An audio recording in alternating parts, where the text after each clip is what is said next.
Coming up, we transform old parts, we make champagne, rust hole fix, and we dabble with the M-Variable Visco Lok differential. Say hello to Project Cologne, the race car. Yeah, we started off by removing the Rodnock happy 325i engine and swapped in the 330i 6-speed drivetrain and went for a few gentle laps of the Nürburgring in the previous episode. Having made sure the engine is sound, it's time to address the suspension and the chassis. Namely, we're going to overhaul and swap in a complete E46 M3 rear end and reinforce the chassis. Limited slip differential was high on my list, and the most popular option for the track for the non-M E46 is to install E30 or E36 ZF LS body in the E46 diff casing. But such swap will nowadays run you from 2,000 to 3,000 euros. As we also need different trailing arms to accommodate bigger brakes, I opted to buy a complete M3 rear end for 1,650 euros instead. This way we get the M3 LSD, but also a subframe, drive shafts, prop shaft and flex disc that are beefier than standard E46 and a thicker sway bar and bigger brakes for less money. Win-win, right? First we are going to take apart this rear end down to the last bolt and refresh and upgrade everything including the M-Variable diff.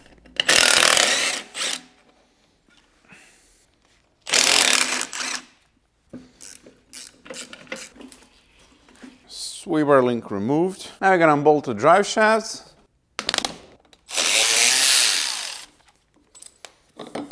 The drive shaft is loose.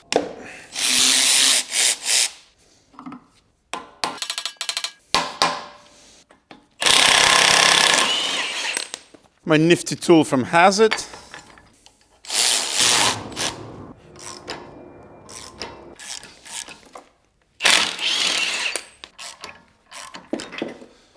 There we go. All right, let's see what's going on with this boot here. It looks like it's torn or something. There's a zip tie. Yep, that was torn. Actually, no, the boot is fine. It's just someone didn't use a clamp here. I think we can fix that. Okay, looks like the joint is fine. Just order new clamps, and once that comes in, we're gonna be able to sort this out.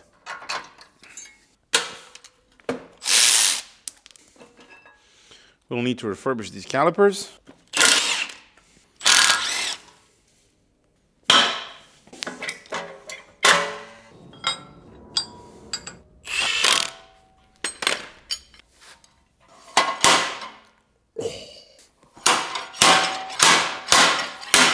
It ain't budging one bit. I think I'm gonna have to hold a larger press conference to get this out. So let's move on with something else. Extraction.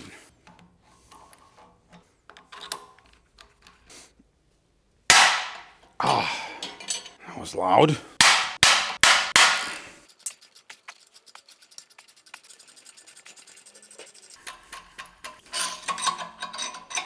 Oh, the cup is not stuck. There you go. That's the trailing arm bushing out. Gonna be upgrading this.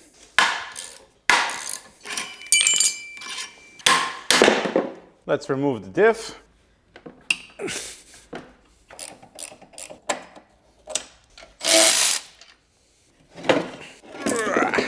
Is it heavy? Not too bad. Put that on the side for now.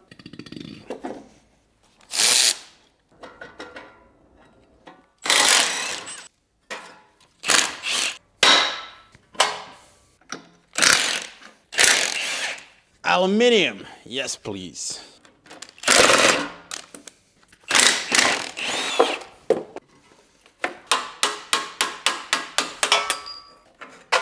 That's the trailing arm free. And then rinse and repeat on the other side.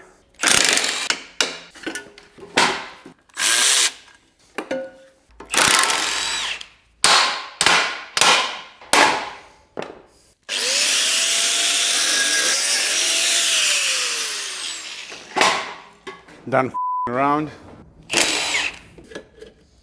Headlight leveling sensor. And with that, the subframe is free.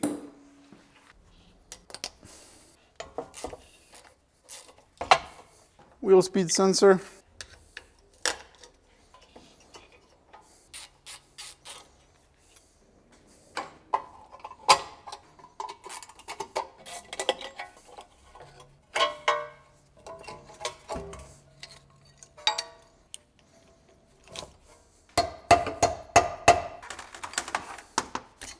parking brake cable removed. No, actually I need to remove that bit first. This.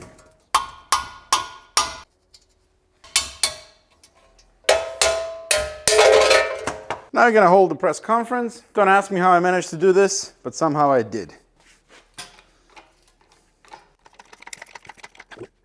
Stubborn bastard. Something is about, oh, this is bending. Yep. Bending like a twig. Something's about to snap. That's the hub removed. What a battle. Gonna need new brake shields. It's great because those are cheap. Snap ring.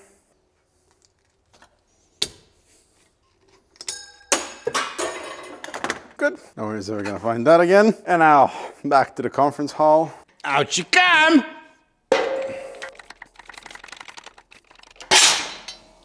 That's the stupid ass wheel bearing removed. I love this press thing. I think next investment is a much bigger conference hall. I think this is getting ridiculous. So I got the ball joint tool from Amazon. The cup goes here.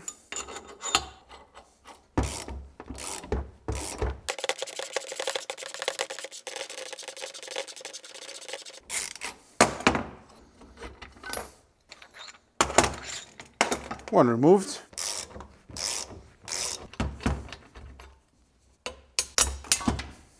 And the trailing arm is ready to be powder coated. I just gotta see if I can find a powder coater that wants to do that, because some of these surfaces you can't powder coat. They need to remain paint free. So let's see. The easiest way to remove the bearing race from the hub is to take the grinder, make very careful cuts in this, and then take a chisel, hammer it, and this is going to snap, and then you can just pull it off. But be careful not to damage the hub when doing this.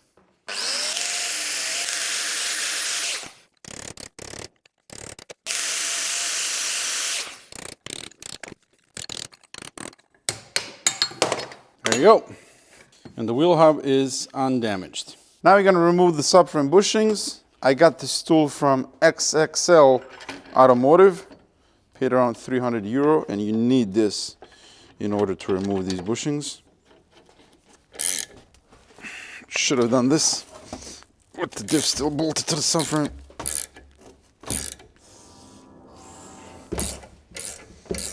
Nice. 2 for 2. Oh no! Everything was going so well up until now. I bent the subframe here. Well, excellent. Ruined the subframe. How the hell did that happen? I didn't even see it. Got the last bushing out, and of course, destroyed the subframe in the process. Not sure how it happened. I had the tool tight on there, and I also used silicone spray, but I think I was going too fast, and by the time I saw this, the damage was done. So I sent out a bat signal. I'm gonna see if my friend can straighten this out and then weld a reinforcement plate on the outside. It should be fine, because I can't find another subframe quickly enough. In the meantime, we can remove the diff bushing here as well. There it is. The bushing is out and forever stuck in this cup now. Yeah, that's stuck forever there. Just talked to my buddy Valerio, and he told me he can fix this easily, thankfully. So I'm gonna take this to him, and after that, everything is going for powder coating. And now onto the differential. This is the M-Variable Visco Lok diff by GKN, which debuted with the E46 M3. It's somewhat of a complex topic, but I will try to explain it as easily as I can. In simple terms, it is a speed-sensing limited slip differential that works with friction plates, and it is a combo of a viscous coupling unit and LS clutch pack. Inside the diff, you have a small sealed shear pump filled with high viscosity silicone oil that generates hydraulic pressure proportional to a speed difference between opposing wheels. Meaning, once one wheel starts spinning, the shear pump will react and put pressure on the clutch pack and thus lock up the wheels. It is advertised as 0 to 100% lock, which on paper sounds great, but the static lock with the clutch pack is 25% when new, and the rest is done by the viscous unit. For fun and daily driving, this diff is great, but the same can't be said for the track/drift use. As this is a speed sensing LSD, you need a wheel spin on the inner wheel before it locks up, and this inevitably means a delay. Something you will feel when you step on the throttle as one wheel is spinning before before the shear pump reacts and locks the opposing one. Furthermore, the clutch pack will wear quickly, and these diffs are notorious for the clunking noise that is a result of the excessive play in the output shaft, something I will show you in a bit. This clunking sound is most noticeable when engaging first gear. With all that said, why would I want this diff on my track car, you ask? Let's first take it apart and then we'll start addressing the aforementioned issues. That's the diff cover. It looks quite funky. You can see here the free play, and that's what's causing that clunking sound when you shift into the first gear.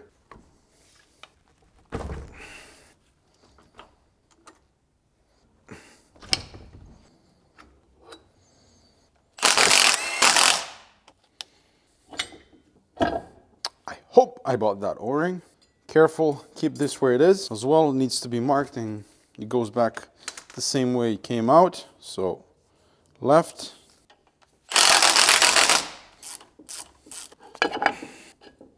Who knew the diff stinks? I did. Now I can take the heart out.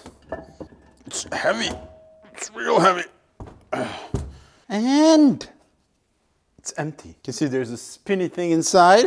All right, now we're gonna prep the housing for paint. One thing to note, version 1 and version 2 of this GKN diff exist. Version 1 is what's in the most of the E46 M3s out there, and version 2 came out around mid-2005 and can be found in the E60 M5, E90 M3 and others. The main difference that concerns us is that Generation 2 diff requires special tools to open the LSD unit and is more complex to overhaul, hence why I got Generation 1. The easiest way to determine which one you have, besides opening the diff, is that Gen 1 has play in the right output shaft and Gen 2 has it in the left one. 2 thick layers ought to do it. Now back to the beating heart of the diff. With the bolts removed, now we need to remove the crown gear.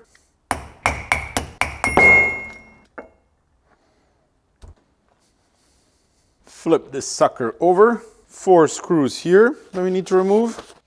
I need to separate the cap. Divorce, please.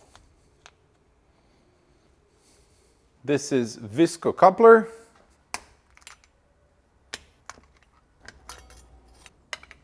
So these are the clutch plates. They actually look pretty good.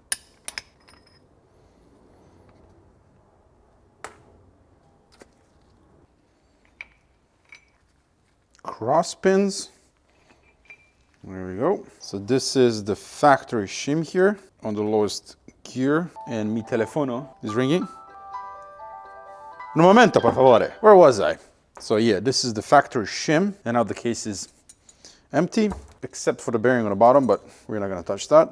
Honestly, the clutch pack looks rather decent. Here is the solution that I got from racingdiffs.com. This kit consists of a new clutch pack, a free plate delete shim which will take care of the play and the clunking noise, and a preload shim or a spring that goes between the shear pump and the clutch stack. According to Racing Diffs, this preload shim, as the name states, will give preload without a delay and make the lockup happen in a predictable manner, essentially behaving like the old ZF mechanical LSD, which is in fact what you want for the track. Claimed lock is around 40% with 60 to 70 Nm of breakaway torque. The price of the kit being around 350 euros, this all sounds very intriguing. And given my beginner status on the track, I decided to give it a try, as I can always later upgrade to a true mechanical LSD. That's nice and clean. We're not using the stock shim.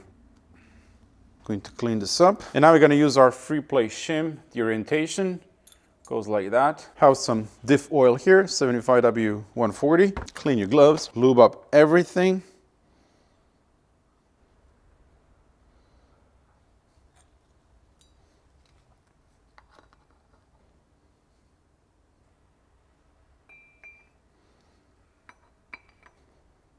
You can see how this works.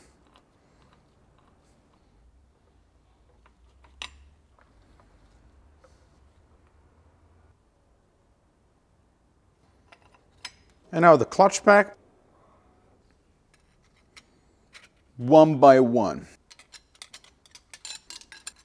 Right. Oh, and finally the preload shim. It's installed like this. Beautiful. And now we're gonna line up the splines, which is going to make the installation a bit easier later. In you go. The cap goes back on. We need to line up the holes. Don't have the torque spec for this, so we're gonna go with good and tight. Now the ring wheel. Just start a couple. Now undo them. And now we're gonna apply thread locker.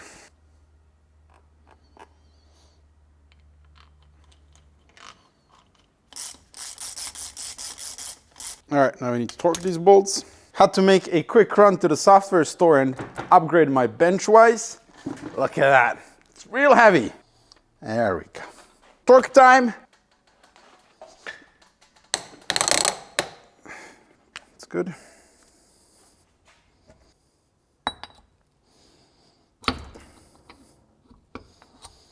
This can only on the side.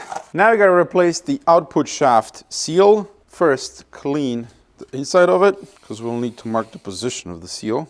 Now take a thin screwdriver, go around and mark the position of the seal along the edge. Perfect. We're also gonna take the marker and draw a line. And that way we know how far we need to push in the seal and how to line it up properly. Now we need to beat it out. Take the appropriate cup and go to smackdown.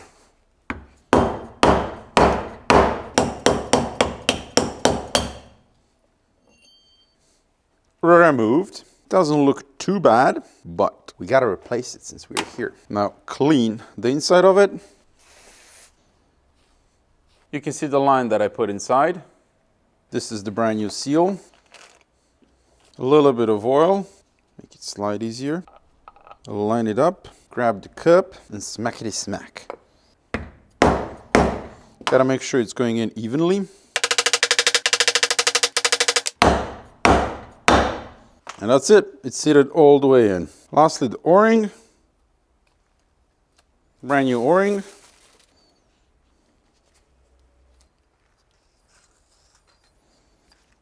And that's done. The diff housing turned out pretty good.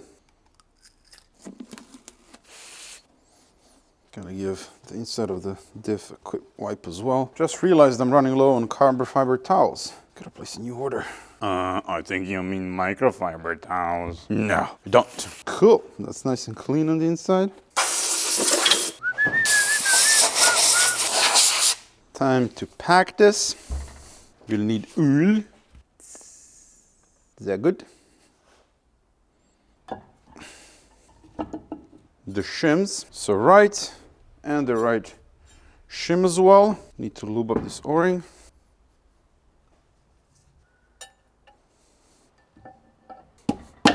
Cool. Bolts. And then the last two bolts here, they are through holes, so we need to use thread sealer on the threads.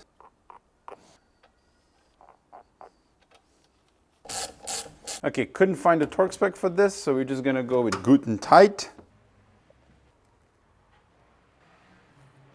This is me rolling. What?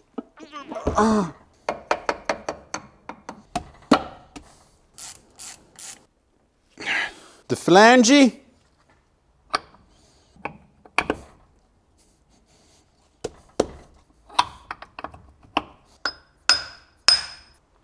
I don't know how, but the splines are no longer aligned, which is very unusual. Had trouble realigning this shaft here, so I jammed the screwdriver and then rotated this thing, and I think it'll finally go in now.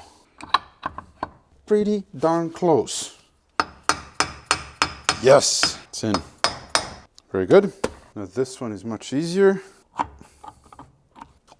The diff is turning as it should, but remember the play that we had here? It's no longer there. Zero play. So that was a beautiful fix. Give it some oil. Brand new gasket. For the diff bushings, we are going to go with the stock ones, as we're going to use solid aluminum bushings in the subframe. And from my research, this is the way to do it if you want to find a good balance for NVH, noise, vibration, harshness. We'll see how that works out. The only way to get the stock bushings is to buy the whole cover from the dealer, which is very stupid, but that's how they do it.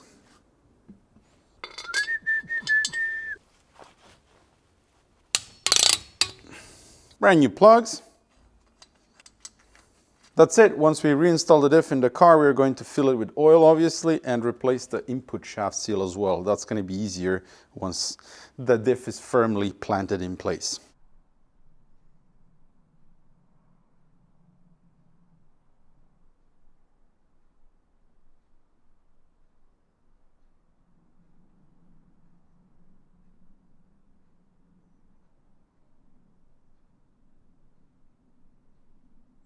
The upper wishbones, this is aluminum, so you already know what we need to do, and also replace the bushings here. So first, let's extract them.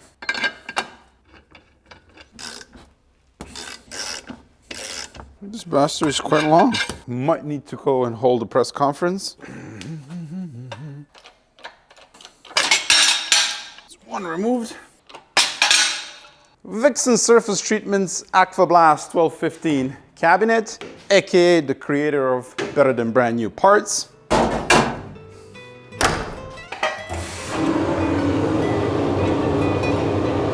Would you look at that?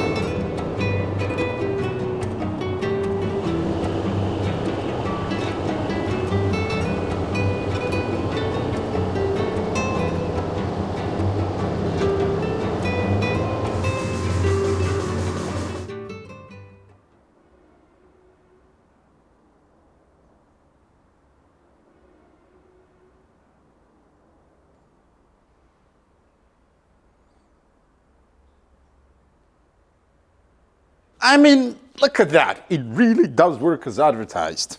Better than brand new. Anyway, now we're gonna press in the new bushing and we gotta pay attention to the orientation. This one goes in like that. Bit of assembly aid.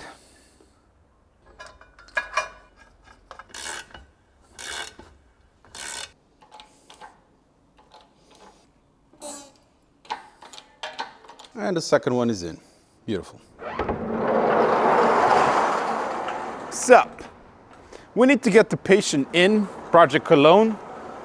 Marin from Jurkan Cages is coming in a couple of days and he's going to install his beautiful strut brace in the rear of the car. And he is also going to do all of the welding for the chassis reinforcement with beam-over plates. So we need to strip the interior and remove the rear end and get it ready for that.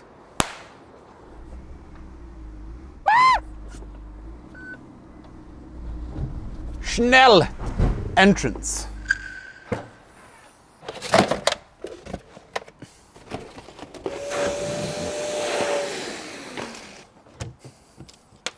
Why do I have so many empty letters, you ask?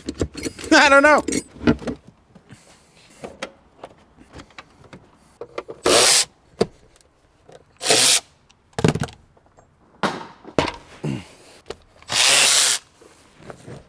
All right, come.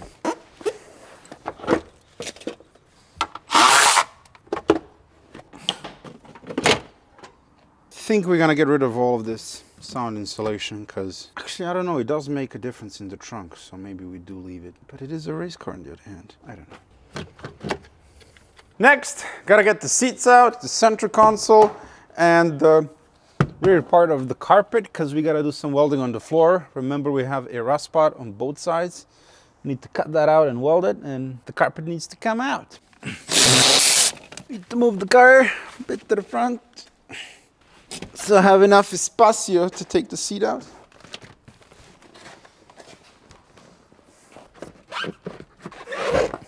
Stupid handbrake. Okay, wait a minute, man. Yeah, that's pretty bad. Can put my beer bottle in there. So that needs to be addressed ASAP. And this sound ending stuff, big mistake. Don't do that. Complete waste of time. It made absolutely no difference in the front end of the car because you have nice and thick carpet and that's just unnecessary. So I'm gonna remove all of that stuff. In the back, it actually made noticeable difference. The rear end is definitely quieter, but here, nah. And then that one over there needs to be adjusted as well. It's not as bad as this one, but that needs attention too.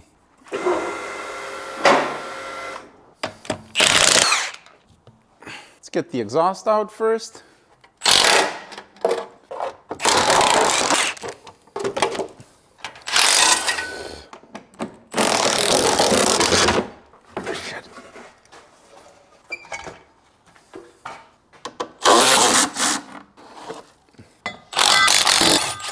What the hell happened to the camera?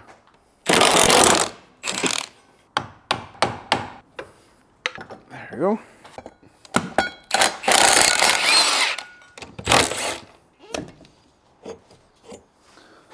Come on up. There we go. Unhook the wheel speed sensor and the brake pad wear sensor.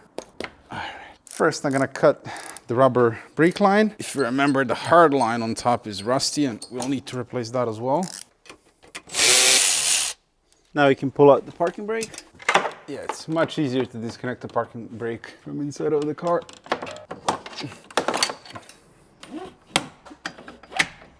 What now? You know what? Whatever. You're gonna stay here. You're gonna be part of the subframe now.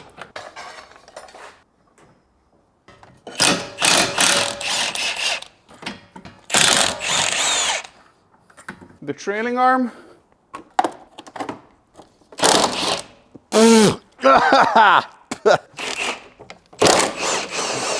The landlords are having a discussion. Now you can get the complete subframe out.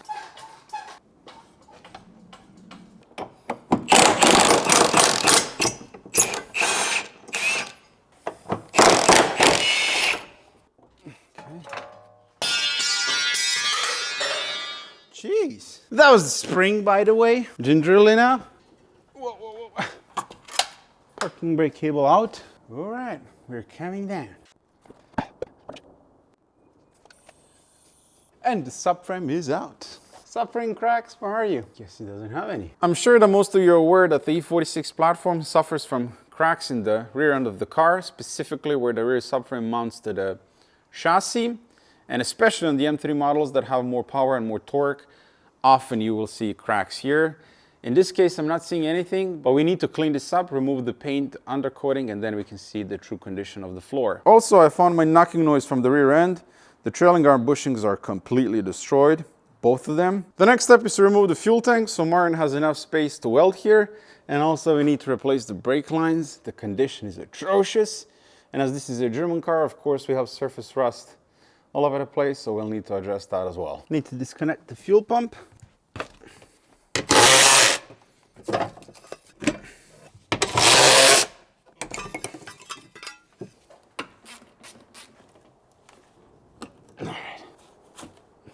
Okay.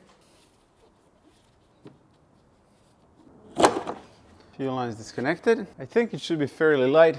There's not much fuel in it, maybe 5 to 10 liters. Let go! Oh no, there's a bunch of lines and shit. There is a one tube that we need to disconnect. Alright. Please let go! Oh, brilliant. Now I'm in a pickle. How many bloody lines does it have? Oh my god. It's out. Oh, dude. Alright, alright, alright. Stop, stop, stop, stop, stop. Come on. Whoa. No, that was good. Okay, it's out. Good lord, it's out finally. The fuel tank was a battle, but it's out and we have more rust. Hopefully that's not too deep and we can sort it out, but we shall see. These are the subframe reinforcement plates that I got from our friends from BMW. They need to be welded in where the subframe connects to the chassis. Marin from Yurkan Cages and Mick came over to install his rear strut brace, which we'll do a bit later, and weld in the said plates. He's first removing the paint and exposing the bare metal to which he can weld to. And confirmed, this 220,000 kilometer touring chassis is perfect and has no cracks whatsoever.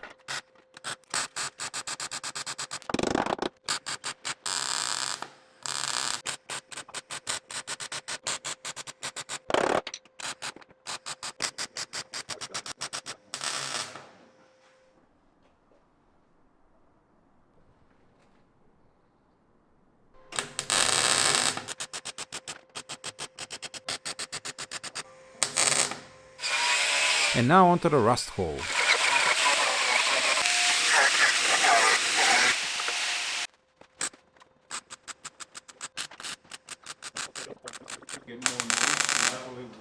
And this is the final result. We'll get to the rust protection part in a bit, but now onto the rear strut brace installation.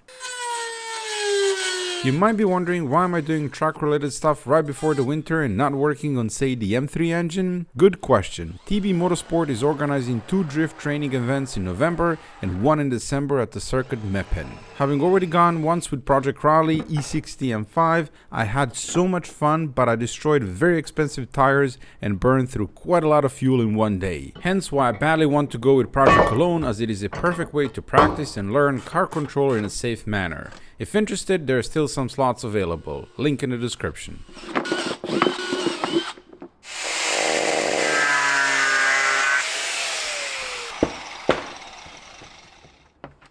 The strut brace connects the shock towers with the subframe mounting points. This will not only stiffen up the rear end, but provide much needed rigidity, preventing the flexing and potential cracking of the chassis, which is very important for the E46 that will see track use. The beauty of Jurkan's brace, and why I wanted one in the first place, is that it's removable, and you don't lose the trunk space as you do with many other braces. I can drive to the track with an extra set of wheels in the trunk and bolt in the upper brace in just a couple of minutes. This is more than enough and practical for my use. But Marin also offers another X-brace that ties all 4 subframe mounting points and the shock towers. He also offers these braces for other models, so I highly recommend checking out his website. This isn't sponsored, it's a small business, and I bought this brace from him and he kindly agreed to pop over and install it himself. Marin is very passionate about his work, and I can't thank him and Mick enough for coming and helping out with this crucial part of the project. And now the ever so important rust protection. As I'm not an expert on this topic, I found one. My buddy Valerio came to the rescue once again. He started treating the bare metal with his chemical, which is a rust epoxy inhibitor that attacks rust and converts it into a primer. He closed the holes on the bottom and poured Brunox from the top so it can seep deeply into the metal and behind the plates.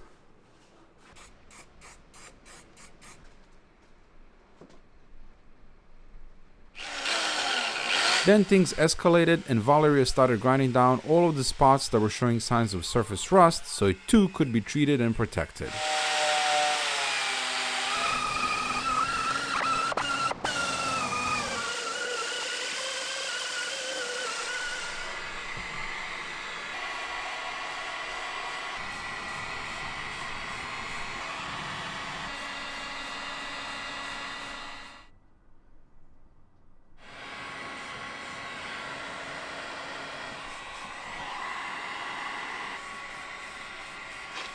He used compressed air here to push and spread around Brunox behind the metal.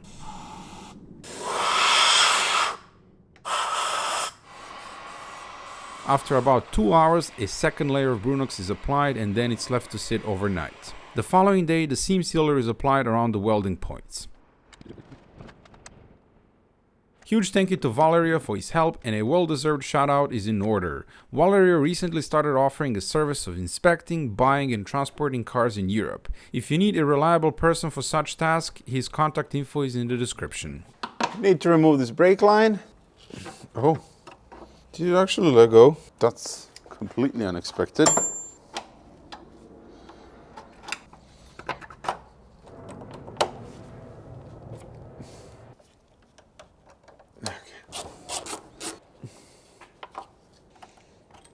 We'll need this brake line as a template to make the new one. Okay, there you go.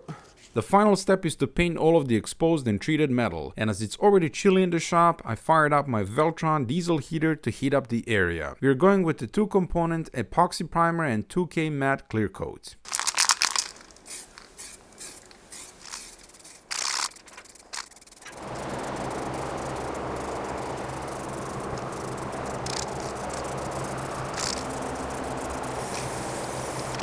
I applied 2 to 3 layers.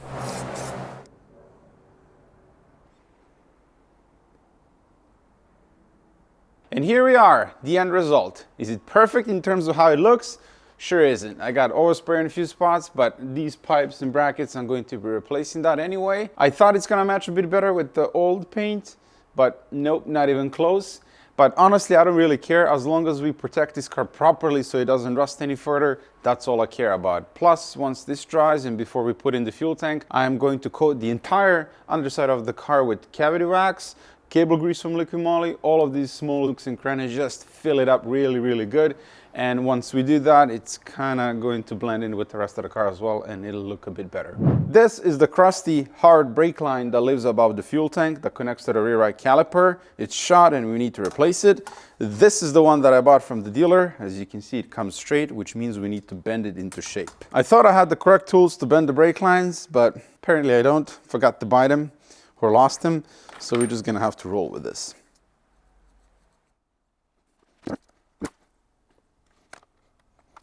That's the first bend successfully bent. That ain't terrible.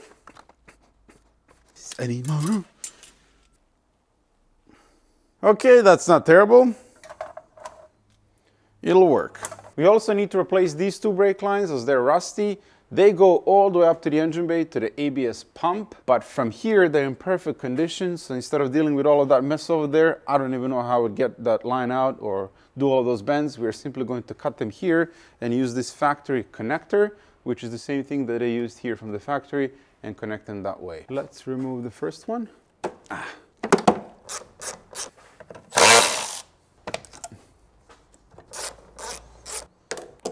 So I think if we chop it here, should be fine. So I have my pipe cutter here, like that. These are my tools for this job, a pipe cutter and this nifty flare tool. As you can see, it creates a really nice flare at the end of the brake pipe, and it works rather simple. First, slide over the connection screw, kind of important. Put the position screw in the tool. This is going to determine how far in the brake pipe sits, which is very important. And now with the tool loose, you can slide it over the pipe all the way in, and then tighten the screws on the side firmly. Make sure that's tight. And you can see through the hole that the brake pipe is positioned correctly. Take the position screw out. And now the flaring tool, which I dabbed into special punch grease, and now tighten it fully.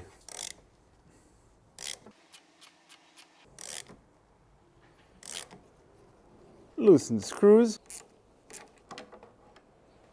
And there we have a beautiful flare. It's dripping continuously, but you can see that's flared properly. Now I'm gonna go bend that line and then we can connect it. Let's see if my bending game is on point. Oh yeah, that's good. It's real good. Fun fact, I had to redo this line again because I put a wrong fitting on the end. Thankfully I had more ATE spare brake lines. Here's the connection piece. And that's the lines connected. I'll tighten them more a bit later. Now we're gonna replace these plastic brackets.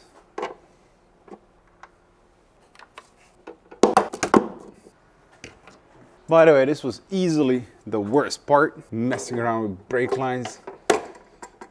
Hateful experience. All right, hey, look at that, I got it right.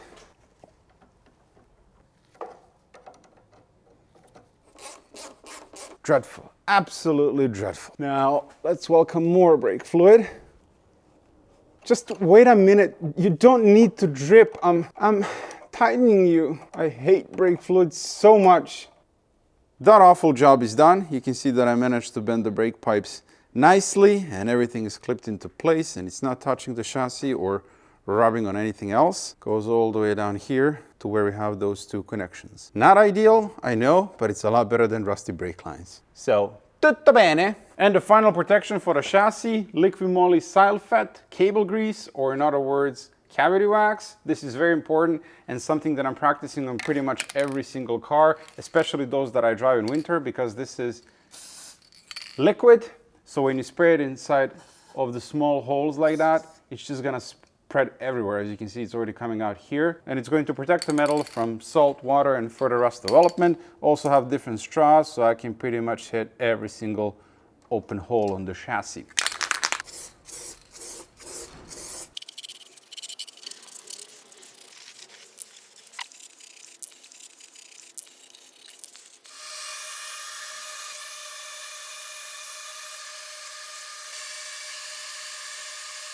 Yeah, it looks like a murder scene. But I finished coating everything. I ended up using 4 bottles, spritzed in every single open hole until the fluid starts oozing out like that. That's when you know you have enough in there. This is still tacky. It's going to be a bit more firmer by tomorrow, and it's going to annoy the hell out of you every time you touch it. But what are you gonna do? This isn't supposed to feel good on your hands or to look good. It's supposed to protect the chassis. That should do it for this episode. We got a lot of work done here, and in the following one, it's reassembly time with many track focused upgrades. Thank you so much for watching, and I'll see you in the next one.